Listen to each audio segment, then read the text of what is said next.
اعوذ باللہ من الشیطان الرجیم بسم اللہ الرحمن الرحیم۔ اب یہاں وہ مال غنیمت کا حکم بیان ہو رہا ہے۔ وَاعْلَمُوا جان لو انما غنمتم من شیء، جو بھی غنیمت تمہیں حاصل ہوئی ہے، فَأَنَّ لِلَّهِ خُمُسَهُ، تو اس کا خمس پانچواں حصہ تو اللہ کے لیے ہے، وَلِلرَّسُولِ اور رسول کے لیے ہے، وَلِذِي الْقُرْبَى اور رسول کے قرابت داروں کے لیے ہے۔ یہ بات سمجھ لیجئے یہاں اچھی طرح کہ در حقیقت حضور صلی اللہ علیہ وسلم کا جو معاش کا معاملہ تھا، جب تک آپ مکے میں تھے حضرت خدیجہ الکبریٰ رضی اللہ تعالی عنہ کی دولت جو ہے اس سے آپ کا کام چل رہا تھا، جو بھی بچا کچا ان کا سرمایہ تھا۔ مدینے میں آ کر ظاہر بات ہے کہ اب آپ کے پاس اپنا کوئی ذریعہ معاش نہیں تھا، نہ آپ کوئی تجارت کرتے تھے، تو اب آپ کے اخراجات اور پھر یہ کہ آپ کے بھی قرابت دار ہیں، آپ کی ازواج مطہرات ہیں، ان کے اخراجات کہاں سے آئیں گے؟ تو مال غنیمت میں سے خمس جو ہے وہ اس کام کے لیے رکھ لیا گیا، گویا وہ بیت المال کا حصہ ہوگا، اور بیت المال ہی کفالت کرے گا حضور کی بھی اور حضور کے قرابت داروں کی بھی۔ اس کے علاوہ اس بیت المال میں یتامى والمساکین وابن السبیل، اس میں حصہ ہوگا یتیموں کے لیے بھی اور مساکین اور محتاجوں کے لیے بھی اور مسافروں کے لیے بھی۔ یہ گویا کہ پانچواں حصہ مال غنیمت کا تو ہو گیا، سرکار سمجھ لیجیے سرکاری ہو گیا، لیکن اس سرکار میں سب سے بڑا خرچ جو ہے وہ در حقیقت محمد رسول اللہ صلی اللہ علیہ وسلم کے ذاتی،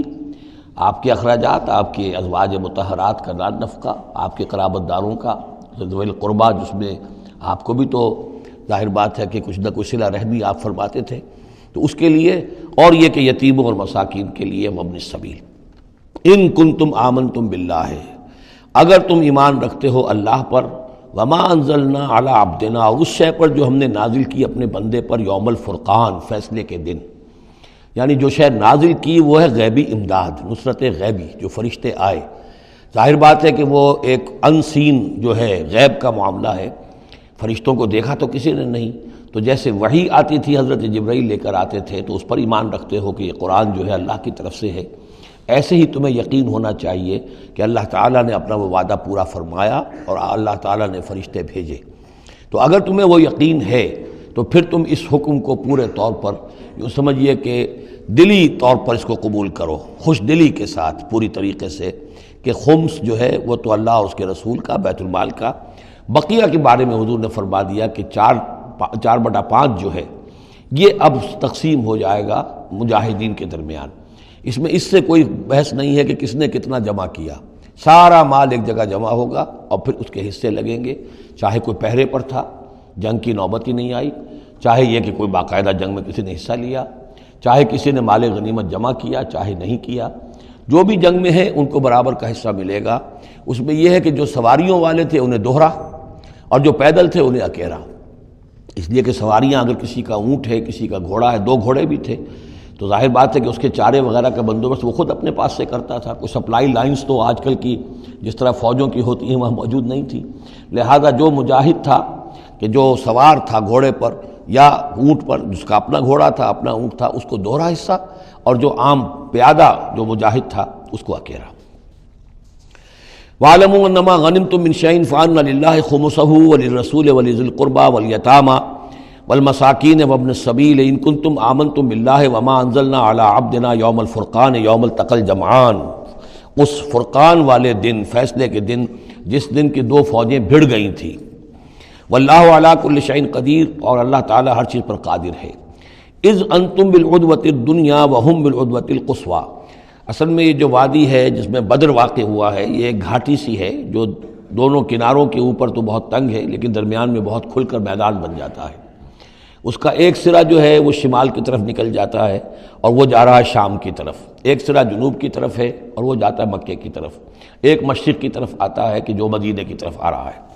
اور اکثر و بیشتر جو پہلے حاجی جاتے تھے وہ اسی راستے پر تھے، یہی راستہ تھا۔ اب تو جو نیا طریق الہجرہ بڑی اعلیٰ سڑک بن گئی ہے تو لوگوں کو ان مقامات سے گزرنے کا موقع نہیں ملتا، ورنہ بدر سے ہو کر ہی راستہ گزرتا تھا۔ تو ایسا ہوا ہے کہ اللہ تعالیٰ کی طرف سے ایسی اسکیم بن گئی، تدبیر ایسی ہو گئی کہ عین بر وقت پہنچے، وہ جو مدینے والا سرا تھا جو قریب تھا مدینے کے اس وادی کا، اس پر حضور پہنچے، اور عین اسی وقت جو دور والا سرا تھا، گھاٹی جہاں پہ ختم ہو رہی تھی جنوب کی طرف، وہاں وہ قریش بھی پہنچ گئے بر وقت۔ جب تم تھے ورلے کنارے پر اور وہ تھے پرلے کنارے پر، اذ انتم بالعدوۃ الدنیا، دنیا ادنا کا مؤنث ہے قریب تر، وہم بالعدوۃ القصویٰ، اور وہ تھے پرلے کنارے پر، والرکب اسفل منکم، اور وہ جو قافلہ تھا وہ تم سے نیچے تھا، نیچے ہو کر گزر گیا تھا، یعنی اس کے بعد پہاڑوں کی ایک رینج تھی اور اس کے بعد پھر تہامہ کا میدان تھا۔ تو ابو سفیان نے یہ کیا تھا کہ قافلے کو لے کر اس بدر کی گھاٹی میں داخل ہی نہیں ہوئے، ادھر سے تو وہ پیغام بھی بھیج دیا تاکہ فوج ادھر سے آئے، تاکہ مسلمانوں کی توجہ بھی ہو تو فوج کی طرف ہو جائے، اور اسی میں وہ داؤ لگا کر اپنے قافلے کو بچا کر نکال کر لے جائیں، اور وہ تہامہ میں ساحل کے ساتھ ساتھ ہو کر نکل بھی گئے۔ وَلَوْ تَوَاعَدْتُمْ لَاخْتَلَفْتُمْ فِي الْمِيعَادِ، اور اگر تم لوگوں نے آپس میں معاہدہ کیا ہوتا کہ فلاں وقت پر ہمیں پہنچنا ہے، ہو سکتا ہے کہ تم ایک ساتھ نہ پہنچ سکتے، اختلاف ہو جاتا، جیسے اپوائنٹمنٹ ہوتی ہے فلاں وقت پہ میں بھی پہنچوں گا آپ بھی پہنچ جائیں تو کچھ نہ کچھ آگے پیچھے ہو جاتا ہے، تو اگر تم طے کر کے بھی آتے تو اتنا نہ ہوتا جتنا کہ ہم نے اپنی مشیت اپنی تدبیر سے کر دیا کہ عین وقت پر تمہیں وہاں پہنچا دیا۔ اس کی وجہ کیا تھی؟ ہم چاہتے تھے کہ یہ ٹکراؤ ہو جائے اور یہ بات واضح ہو جائے کہ جان لیں اہل مکہ کہ اللہ تعالیٰ کی نصرت کس کے ساتھ ہے، اس کے عوام بھی سمجھ لیں۔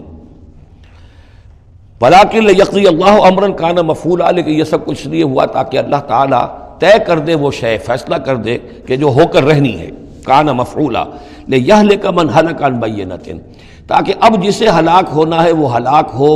بات کے واضح ہو جانے کے بعد۔ اب بھی عوام کی اگر آنکھیں نہیں کھلتی تو پھر گویا کہ وہ پھر مورد الزام خود ہے، اب ان کے سرداروں نے جو کچھ ان کی مت ماری تھی، اب آ کر اس موقع کے بعد ان کی آنکھیں کھل جانی چاہیے۔ اب بھی اگر کوئی ہلاک ہوتا ہے تو بات کے واضح ہونے کے بعد ہلاک ہو،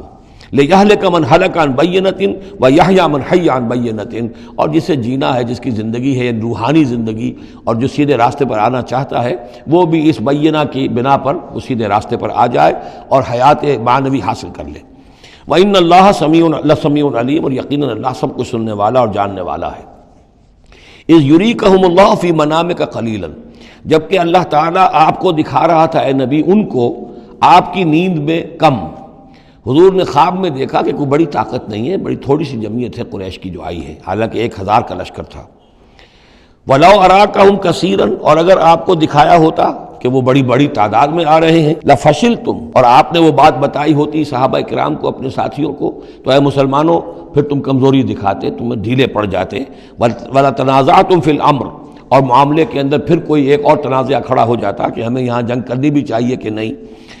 وَلَٰكِنَّ اللَّهَ سَلَّمَ، لیکن اللہ تعالیٰ نے سلامتی پیدا فرما دی۔ إِنَّهُ عَلِيمٌ بِذَاتِ الصُّدُورِ، یقیناً وہ جو کچھ سینوں کے اندر ہے اس سے واقف ہے۔ اس کی توجیہ یہ کی ہے مفسرین نے کہ اگرچہ نبی کا خواب جھوٹا نہیں ہو سکتا، یہ نہیں تھا کہ حضور کو جو خواب دکھایا گیا وہ غلط تھا، اصل میں ان کی جو معنوی حقیقت تھی وہ دکھا دی گئی۔ ایک ہے کسی شے کے اندر جو کمیت ہے، کوانٹیٹیو ایلیمنٹ ہے اس کا، ایک ہے جو اس کی کیفیت ہے، جو اس کے اندر اصل حقیقت ہے۔ تو یہ بات جو ہے اچھی طرح سمجھ لینے کی ہے کہ مکے سے جو اصل نفری آئی تھی وہ تو ان عوام الناس کی تھی کہ جن کو بارے میں جن کو معلوم تھا کہ محمد ہمارے بہترین آدمی ہیں صلی اللہ علیہ وسلم، اور جو ان کے ساتھی ہیں وہ ہمارے گلے سرسبد ہیں، ہمارے خاندان کے قریش کے بہترین لوگ ہیں، اور پھر یہ کہ انہوں نے کوئی جرم نہیں کیا ہے، کوئی ظلم نہیں کیا ہے، وہ صرف ایک خدا واحد کا کے ماننے والے اور جو ہیں وہ نیکیوں کا حکم دینے والے ہیں۔ تو جو ان کے ہاں جو بھی جس کو ہم کہتے ہیں سائلنٹ میجورٹی، عوام الناس، ان کے دل اپنے لیڈروں کے ساتھ نہیں تھے۔ آ تو گئے تھے، وہ ظاہر ہے کہ ان کا جبر تھا، ان کا فیصلہ تھا، لیڈروں کا حکم تھا، آ گئے تھے، لیکن مارے باندھے کو آئے ہوئے تھے۔